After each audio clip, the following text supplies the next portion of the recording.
Bo Nix. People been asking one guy in particular a lot, actually. But this is the reason that I don't really break him down very often. There's not a lot to talk about. That being said, it was Thursday Night Football last night, and his stats look great, but his play was bad again. And I think people are starting to realize that. So, if not now, then when? It's time for my first Bo Nix All-22 breakdown.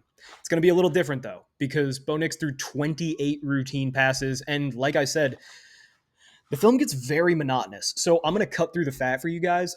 I will break down every snap of the game, but first, we're just going to look at throws 10 yards or further downfield, because I believe that's where quarterbacks really separate themselves. Everybody from Tua to Colt McCoy to Josh Allen, they can all throw screen passes, drags, even quick slants. Where quarterbacks really show themselves as being something better or worse is when they try to throw deeper. It's harder. In this game, Bo Nix attempted 6 passes, maybe 5, that were 10 yards or longer. I'm going to start this video off by breaking down every single one of them. And spoiler alert, it's not good. He doesn't read the field. He doesn't utilize his athleticism, which is good. And although his arm is strong, and it is, don't get it twisted, he can't control it whatsoever. So, that's enough talking. We've got some extremely underwhelming film to get to. So, before we get to every snap, let's just grade the throws that were 10 yards or further downfield. Right? Because that's where like all the difficult nuance comes in. Everything else is easy. And Bo Nix's first throw, terrible.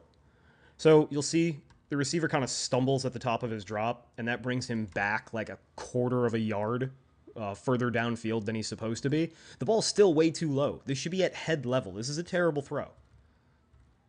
Right? On a curl like this, where it's off coverage, you put the ball on the face mask so that the receiver can catch it, turn, and run. This ball is 2 to 3 yards underthrown. On a 10-yard curl, that's completely unacceptable.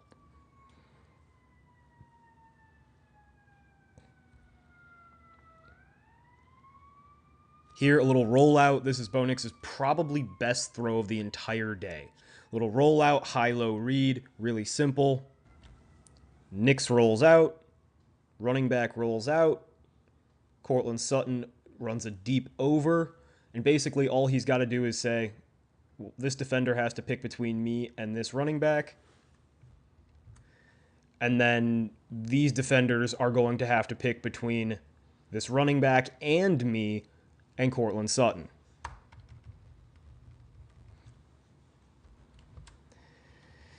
Believe it or not, the easiest kind of play in football works. Bo Nix doesn't really have to think anything through, doesn't have to survey a field, and he makes a relatively easy throw, 16 yards downfield, to an open receiver. It's a solid throw. Good job. If you can do that every play, you're going to be a great quarterback in this league. You're going to make a lot of money. But you can't do that every play. It's a little bit of a gimmick play. And Bo Nix is not that accurate on deep balls. Again, here, very similar play. It's a flood to the left. It's a high-low read. Bo Nix rolls out left. It's almost exactly the same play that we just saw, just flipped on its head. And it works, again, the exact same way for a nice little 10 air yard completion. Zippity-doo-dah. Love it. Solid throw. And give him a plus pocket movement. Like, one thing I think Bo Nix gets a really bad rap for is people think that because he's a game manager, he's got, like, no arm talent. He's got a live arm. He can't really aim at all with it, but it's powerful, and he's a good athlete. He's a really good athlete. See him contort his body here. He gets his feet off the ground so that all of his arm strength on this throw is coming from his core. And it's plenty of zip, and the ball's placed well enough. It's an open throw. I expect him to make that, but it's impressive amongst NFL caliber quarterbacks to make that throw. Now we start pushing the ball a little deeper, but context, it's 2nd and 20, right? The Chargers really don't care if you pick up 10 yards here because you're still going to be facing 3rd and long. So I guess it's a solid throw, but it's pretty damn wide open. There's very little pass rush. I mean, it couldn't be easier. right? It's a clean pocket and a wide open throw. Nah, not wide. A very open throw.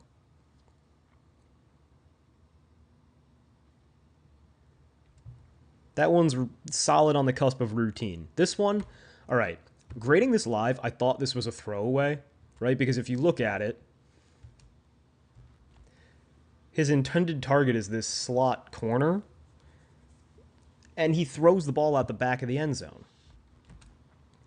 But if you watch, see how that ball lands near the back pylon? So it's completely out of bounds. It's 10 yards overthrown. It looks terrible. There's no way he meant to do that, right? Well, like that had to be a throwaway. Well, if you watch after he throws the ball, he looks it down the same way he would look down, right? He's looking at it. Like he wants to make sure where it goes. And you only really do that if you're hoping it gets caught. I don't know. I'm going to keep it graded as a throwaway, but I'm suspicious that he just missed that throw really badly. Speaking of missing really badly, line of scrimmage is the 48. He gallops and throws from about his own 40. This ball needs to go to the 5-yard line or the end zone. 60 yards in the air, that's not undoable. Like, Jared Goff did that last week. So Bo Nix should be able to do this as far as arm strength goes. And you're never going to get a receiver this open. This receiver is 5 yards open, 20 yards down the field on a go route. That is a high school caliber of open. Like, that is remarkably open. And he stops his receiver completely. The ball hangs in the air way too long. This ball is terribly thrown. And yes, it probably should be called pass interference based upon how the NFL calls pass interference. But I disagree with how the NFL calls pass interference. And personally, this is a freaking terrible ball. Moving to the rest of the game, it's just a ton of this, right? Little checkdowns, routine throws. He had 28 of them. Like here, this is like as tough as it gets. A guy in his face, pause, and he throws the release valve to a fullback tight end. Like, it's all routine. He's got a couple plus pocket movements here, extending plays. Just another routine throw. A little bit of yak. Here, at the very least, Bo Nix goes through his progressions, which is very rare for him, and checks it down. I'm not going to diagram the whole play because I could be here forever if I did. He's got his tight end over the middle on that drag stop. Nothing really comes open downfield. He should throw the... Is 17 a tight end or just a big receiver? Doesn't matter. 17 or the running back or the move. He opts for the running back. That's fine. Making checks at the line. We'll see if they end up being correct. Yeah, he properly identified the blitzer. Then he makes a bad throw. We already saw this play. Here, not Mahomes. Whoops. Freudian slip. Here, Bo Nix is utilizing his legs. A little pump fake. Gets a first down on third down. This is really nice. Granted, could have been a lot bigger gain if he just throws the ball to the running back at the bottom of the screen, who's open, and the pocket is totally clean. Right? Or he could have flipped the ball out to 20 right here, and honestly, I think that probably would have gotten just as much yardage as well. He had options. He chose to run. You can't fault him for it. It's a positive run. But don't tell me that Bo Nix is lighting it up because he's processing and he's so smart. Here's another one where the running back is the proper call. Like, nobody is open downfield. I don't know if Bo Nix actually saw that or if he's just reverting to the check down right away because he feels safe that way. Ball gets batted. It's a bad ball. Here, we got another routine one. Nothing to it. Play action. We'll call it routine, but this is a sick catch. This is a bad ball. It's a little late. It's really poorly thrown. And frankly, the top of the screen was a better option. Maybe not better. I don't know. I'm just looking to be inspired by anything he's doing. Here, this is nice, right? It's the Mitch Trubisky special. You roll out right. You make a high-low read. Quarterback doesn't need to think. It's all spelled out for him. Solid throw, you know. That's better.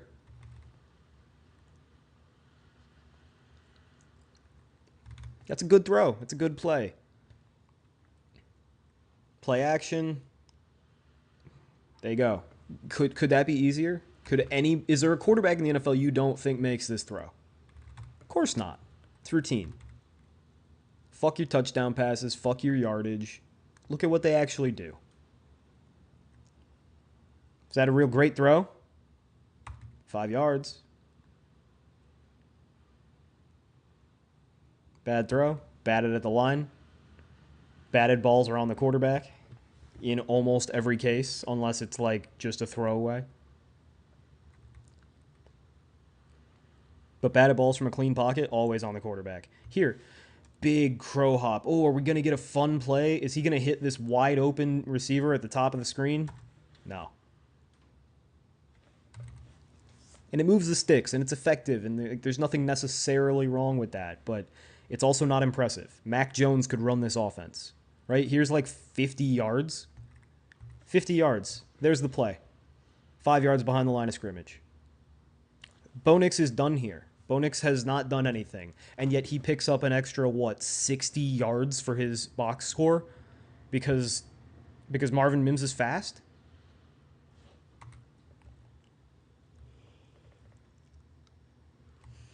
How do you miss this throw? I graded this as routine. Probably shouldn't have. Probably being too generous. Hit him in the chest. This is easy. Yeah, never mind. I'm going back and regrading that. That's a bad throw. This is solid, right? It's exactly the same play as he had earlier to Cortland Sutton, where it's a rollout, high-low read, and you just dump it down. I already explained, but that's solid. More play-action boot. Uses athleticism, the Mitch Trubisky special. I'm starting to notice a theme with this guy. It always comes back to Mitch Trubisky. Positive run. Give him that. And this sack's not his fault. Bo Nix has actually been pretty damn good at avoiding sacks this year.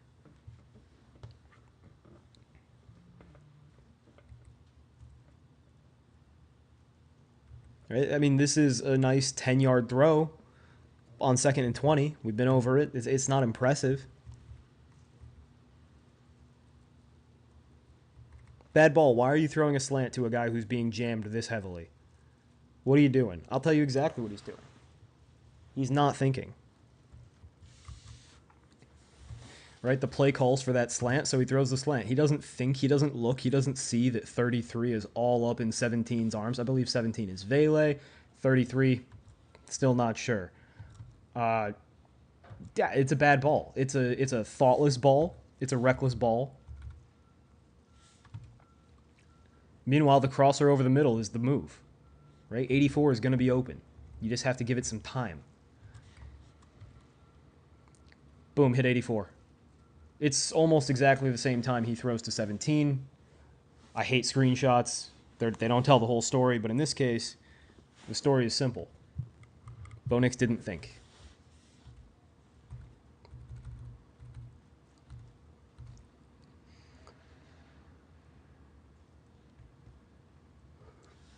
Routine. Like, this is kind of weird because the running back falls down, but the ball's not good either. Like, the ball is outside. How do you miss a 3-yard curl to the running back?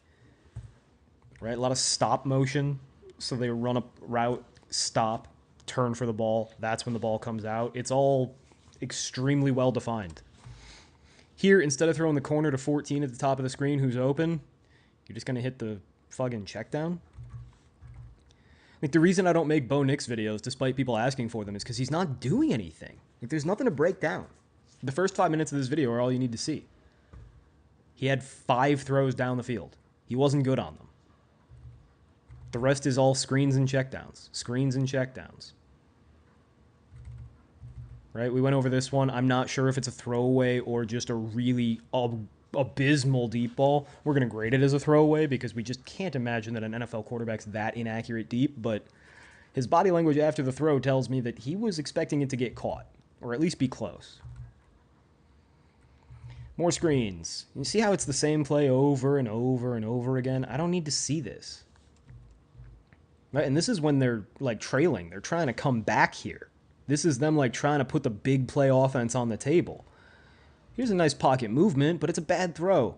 It's almost picked off. It's wrestled to the ground. It's 8 yards short of the sticks on third down. It's terrible. Let's look at the play. I guess this will be the play that we actually break down. All right, it's 3rd and 10. You need this like blood. I understand you have a little bit of pressure from Joey Bosa. Fine. Why do you roll into Joey Bosa if he's got pressure on you that you don't like? Why are you throwing to a running back that's covered by their best safety? And if you're going to do it, why are you putting the ball behind the running back? Lead him to the sideline. Diagram coming now. So the safety valves are going to end up being the primary looks on this, not because that's how the play is designed, but because Bo Nix feels that he is pressured quickly. Other than that, Courtland Sutton's going to run a 7 route, right? It's not even that dramatic. He's just going to kind of take a false step, like he's going to turn it into a corner, and it'll be a post. And then on the backside, just got some digs.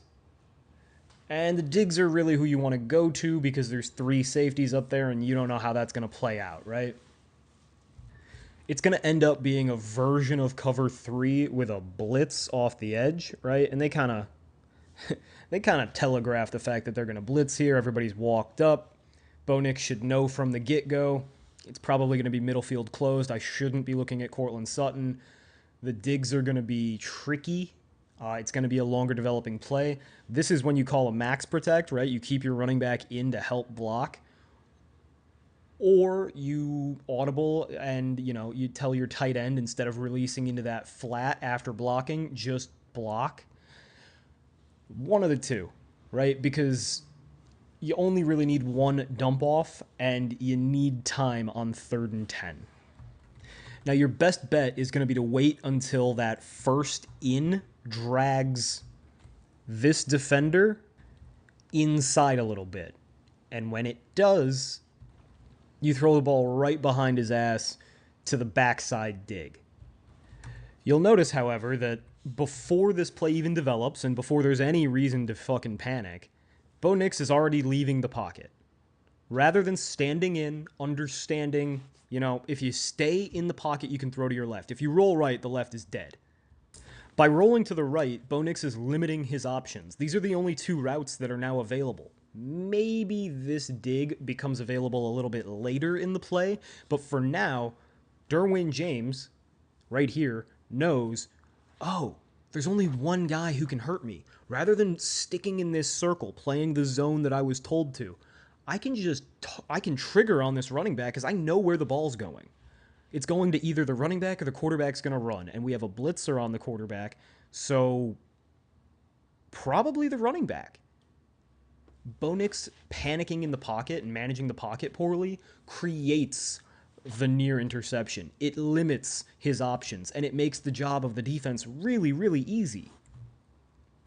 Meanwhile, if he had stayed in the pocket and just worked the left side of the field, he wanted this running back on the release valve. He still has a tight end on the release valve to the top of the field. Except instead of Derwin James triggering on your running back because there's no other option, Derwin James is opposite this defender right here. He can't run down and just take out your tight end because he's leaving you your dig on the backside wide open for a first down if he does. So you have a game going on the top, and that's what you want. Clean this up a little bit for you. If Bo Nix just slides a little bit in the pocket and, accepts his fate, says, I'm probably going to get hit, but I need to make the play on 3rd down, losing the game in a tight game in the 4th quarter, and just throws the ball to his tight end, or God forbid, uses his eyes to pull this defender down. Let me make that a different color. This could be a big play, right? You pull that defender down, and then you zing a ball right where he came from on that dig, and it's 1st down, you're at midfield, you are on a drive, the defense is on their heels, you can win this game. But Bo Nix panicked and failed his team. That's a little dramatic, but he did. So it's late in the 3rd quarter, You really needed this. You get nothing.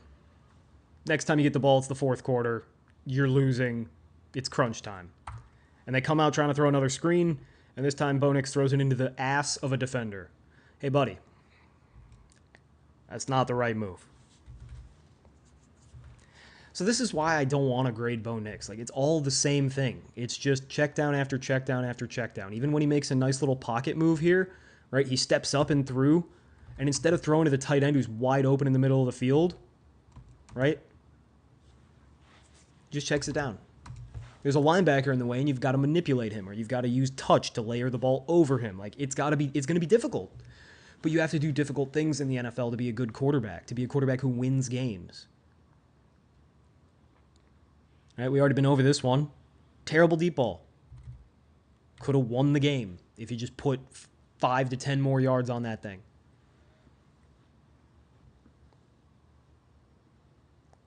This is a bad throw. It's arguably catchable, but the receiver's out of bounds. Why is the receiver out of bounds? Because this ball needs to be out here. Right here is where you need to throw this ball. But Bo Nix is late. And because he's late, it's impossible for the receiver to keep himself in bounds while being carried out. And you'll notice it's third down. Right? If you throw the ball here, running back has even earlier. You got to throw the ball here. And if you throw the ball right here, you've got 10 yards between you and the sideline. You've got one defender to beat. There's a decent chance 25 makes one guy miss and gets a first down. But by waiting until you're at the sideline, you promise yourself that you're never getting the first down. Bo Nix punted. Like, he forced Sean Payton's hand and punted on third down by deciding not to throw a second earlier. Here, this sack is quick, but it's on Bo Nix. Get the ball out. Yeah, there's a guy in your face. I see that. I see you might get the ball batted. You know what's a lot worse than getting the ball batted? That. On second down. Because now it's third down, and you're throwing a dump off. Right? Like, the reason I don't do these videos on Bo Nix is because there's almost nothing to evaluate. This is what their offense looks like when it's being aggressive, right? When it's crunch time. That throw is the beginning of their first drive down 10 with like 3 minutes left. They need to score quick here. And they can't. I think it's less than 2 minutes left. And it's just routine, check down. And that's why they end up settling for a field goal on their last offensive snap.